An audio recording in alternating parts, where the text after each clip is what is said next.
नहीं इश्यूज आप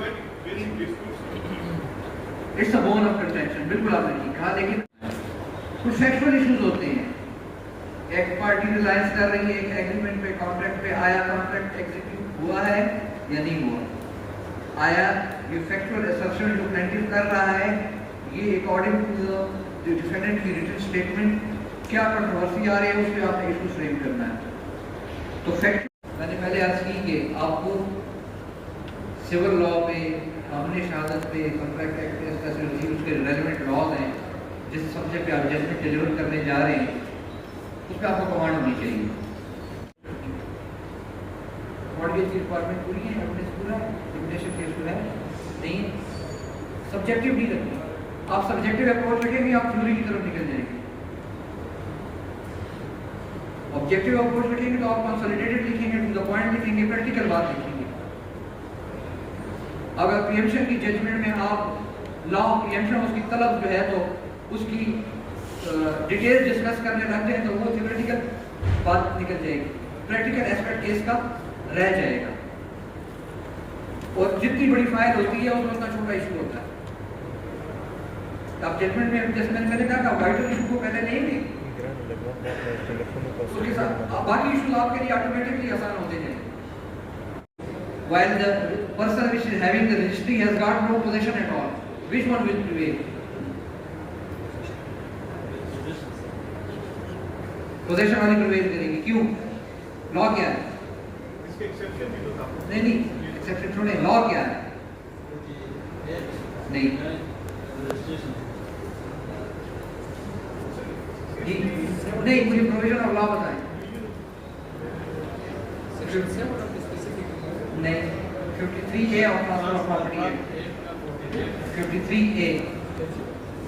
इवन आपके पास अनरजिस्टर्ड डॉक्यूमेंट है that is followed by possession, वो आपका टाइटल प्रोटेक्ट करता है।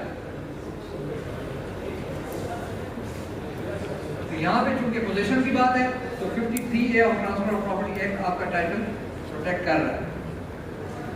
एक में कमीशन रिपोर्ट पड़ी है, उस पे कमीशन रिपोर्ट में जजमेंट ऑर्डर आया हुआ है, फिर आप क्या करेंगे? और एक केस है जिसमें कमीशन रिपोर्ट पे ऑर्डर नहीं आया हुआ, फिर क्या करेंगे? कमीशन पे फाइंडिंग जरूरी है, कमीशन की फाइंडिंग आएगी, मोस्टली कमीशन आते हैं ये पार्टीशन के केसेस में, कमीशन की फाइंडिंग जरूरी है। अगर आप कमीशन रिपोर्ट पे फाइंडिंग दिए बगैर आप जजमेंट लिख देते हैं तो काम नहीं बनेगा। कमीशन रिपोर्ट मैंडेटरी होना ये चाहिए कि कमीशन रिपोर्ट जैसे ही आई आप उसे ऑब्जेक्शन इनवाइट करके कमीशन रिपोर्ट को डिसाइड करें, तो उसी रिपोर्ट को अगर उस पर अपनी रिवीजन दी हुई तो अपनी जजमेंट में इनकॉर्पोरेट करें। सर्टिफिकेट देना है कि आपकी जजमेंट कितने पेजेस की है और each page has been signed by you after making correction therein. ये क्वेश्चन आ सकता है पंजाब के सिंध के प्रॉब्लम एक एग्जामिनेशन में आया है, आपने जजमेंट अनाउंस कर दी है, आपने जजमेंट अनाउंस कर दी है, केस आपने डिग्री कर दिया है, लेकिन आपने फाइल देखी है तो केस डिसमिसल का, फिर क्या करेंगे? ये 1977 तक बड़ी अच्छी जजमेंट से ये पढ़ा करें। 1970 सुप्रीम कोर्ट की जजमेंट है, वो कहती है पार्टीज को नोटिस करेंगे और आप अपने ऑर्डर शीट में एडमिट करेंगे कि I have announced this judgement as in this manner, but when peruse the record ये चीजें अनअर्थ हुई हैं, दोबारा नोटिस करके सुन के दोबारा डिसाइड करेंगे। मैंने दावा किया मेरी कॉस्ट, हाँ अगर मैंने अननेसेसरी हैरेस किया अदर पार्टी को तो फिर कॉस्ट उसकी मुझ पे रहती है। हाई कोर्ट का नहीं है, लाहौर हाई कोर्ट का है, सिंध हाई कोर्ट का है।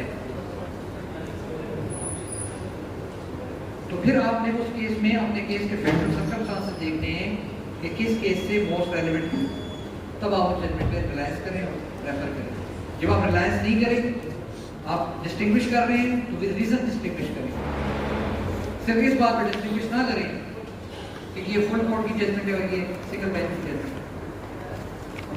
अनप्लेंटेड और डिफेंडेंट लिखते हैं ना ओपीपी, आजकल तो नहीं लिखते, पहले लिखते थे लिखते हैं सर, मेरे पास पड़ी। अच्छा बहुत कम लोग लिखते हैं ओपीपी, आपने ओनरशिप रख लिया प्लेंटिव पे, ओपीडी लेकिन बर्डन ऑफ प्रूफ डिस्चार्ज होता है या नहीं होता, it's the matter of evidence. After recording of evidence आप कह सकते हैं कि ये बर्डन ऑफ प्रूफ डिस्चार्ज हुआ है या नहीं। Technically honours and burden of proof is the same, लेकिन जहां डिस्चार्ज की बात आती है तो डिस्चार्ज और बर्डन ऑफ प्रूफ वो फिर आप after appreciation of evidence decide करेंगे कि डिस्चार्ज हुआ है या नहीं। तो जब आप इशू प्रेजेंट करते हैं तो आपने ओनर्स फिक्स करना है पार्टी को कि किसकी लायबिलिटी है, एविडेंस कौन प्रोड्यूस करेगा। अब मैं एक स्टांस स्पेसिफिक लेता हूं तो मैं डिफेंडेंट पे लायबिलिटी नहीं डाल सकता कि he has to prove this. Exceptional cases हैं तो वो लिखना चाहिए। एक इसमें एक इसकी एक्सेप्शन है। इसकी एक्सेप्शन क्या है? असर्शन की है वो से प्रूव करेगा, बर्डन उस पे, लेकिन इसकी एक एक्सेप्शन है। सेट ऑफ तो वो आप लीगल रिकवरी है स्टेटमेंट में, इसकी एक्सेप्शन नहीं। मैं बर्डन ऑफ प्रूफ की एक्सेप्शन पूछ रहा हूँ। देखिए एक पर्दनशील लेडी आती है, वो एक ट्रांजैक्शन क्लेम करती है कि ये मैंने नहीं की, ये फ्रॉड हुआ है, ये म्यूटेशन गलत है, तो फिर बर्डन किस पे जाएगा? डिफेंडेंट पे जाएगा। वो assert करे कि मेरे इन केस ऑफ पर्दनशील लेडी एक ट्रांजैक्शन चैलेंज होती है, किस पे होगा? डिफेंडेंट एक पर्दनशील लेडी एक ट्रांजैक्शन चैलेंज करती है, ठीक है, ठीक है। तो जजमेंट्स क्या है पर्दनशील? एक मेल चैलेंज करता है एक transaction on the basis of fraud, एक पर्दनशील लेडी चैलेंज करती है, दोनों के सर्कमस्टेंसेस में डिफरेंस है।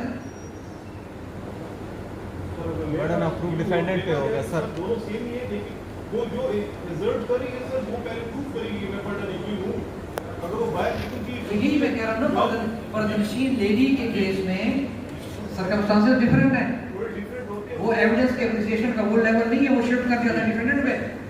सर जी क्या हम स्पेसिफिकली इस चीज के यहाँ 10 केसेस पेंडिंग हैं, वो तो ये प्ली ले ही नहीं सर सकती कि मैं नूरजहां को भी पर्दनशील तो पर्दनशील लेडी डिक्लेयर किया ही है। जी, तो जो फैक्ट डिनाई हो उसका आप एविडेंस ही नहीं ले सकते, एडमिटेड फैक्ट पे।